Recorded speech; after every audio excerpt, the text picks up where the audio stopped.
everybody? It's Black here with GameIlluminaughty.com, and today I'm at Pax South here with Simon Darvin. I am the creative director of the Darwin Project. And what's the name of your studio? The studio is called Scavengers The Studio. So basically we're pirates, even though we look like people from jail. But I mean, like, we're modern pirates, right? What are they doing? They're going to jail. But the thing is, we are a small studio now. We are a small indie studio. We are 17 people, so not that small, but not that big.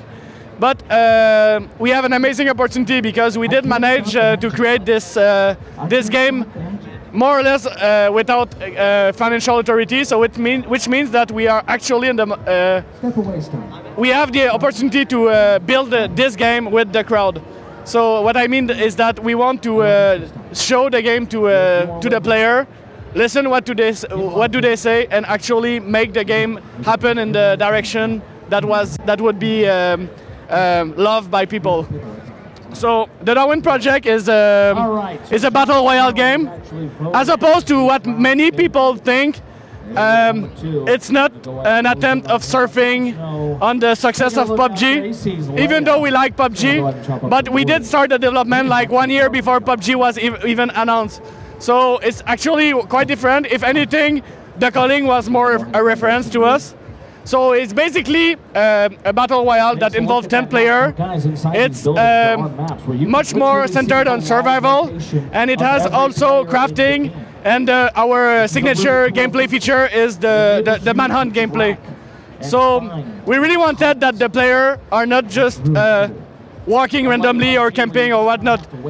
Each time you walk, each time you travel, each time you do anything, it leaves clue. The world is covered with snow, so you leave footsteps. Each time you build something, it leaves a clue that if anyone collect, they will be able to see your position for 30 seconds. You will freeze to death. To avoid that, you need to create campfire. But each time you build a campfire, it is visible from very far away, so it does reveal your position. So basically, there's a strong tactical element where you will gather information on each other and be able to basically develop map awareness. And we also have trap. So if you know where the people are, what they're doing, where they're going, you can actually use your intelligence to win, which I do because I'm not very good at the game otherwise. So this is from a player perspective. We also have other breakthrough, which is the show director role. The idea is that we want to replicate the social concept of the Hunger Games.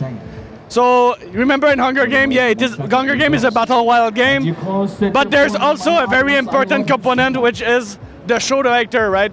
There's guys that are the game master who can actually control the arena. They can send wolves, they can do different things. So in Darwin Project, there's one of the player who actually is the show director, who can close zone, he can mess around with the players. So basically, as a player, you need to give him a good show, or at least convince him in some way that he should help you. And now the new feature we're announcing today on Mixer is the viewer who watching the stream can actually vote. So for instance, the show director can cast a vote. He can say, okay, one of the players will be manhunt. Who should it be? And now the crowd will be able to vote. And basically, the most or least popular players will have special condition. So for instance, if you're super badass, you're reckless, and you're unstoppable, the crowd might choose that now you need to be manhunt. That's a cool thing. Crowd naturally tend to help the underdog and be against the powerful player. We've seen that against the next match.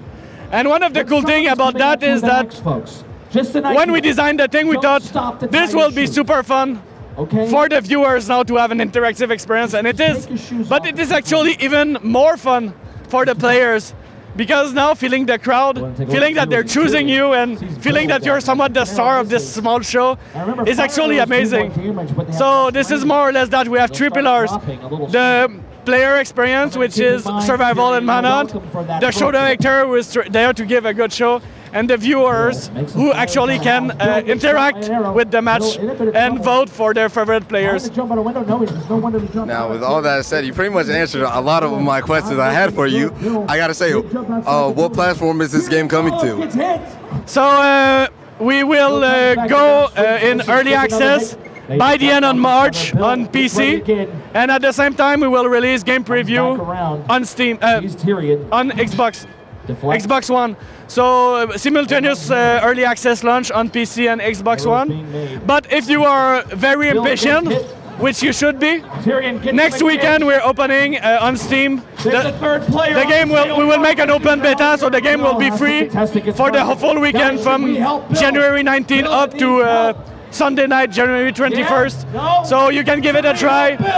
And we have so much great answer that we think, like, you know what, let's make people try it. If they try it, they will want to get it. Is there any possibility your game might come to the Nintendo Switch? I am not right now. We're not.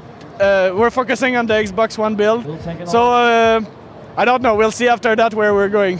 Okay. So I see you're here at Pax South. You have the interaction feature with Mixer. Is there any possibility that this said feature is going to come to like Twitch or YouTube gaming? Yeah. Just yeah. I don't know. I'm in the Mixer booth, so I don't want to give too much detail, but I cannot confirm or deny that the dev team is working on the Twitch version right now. So it might be coming to Twitch, it might not. Who knows? Who knows, right? It would be, I don't know if it would make sense or not to do it, right? But you know, who knows? With that said, stay enlightened, gamers.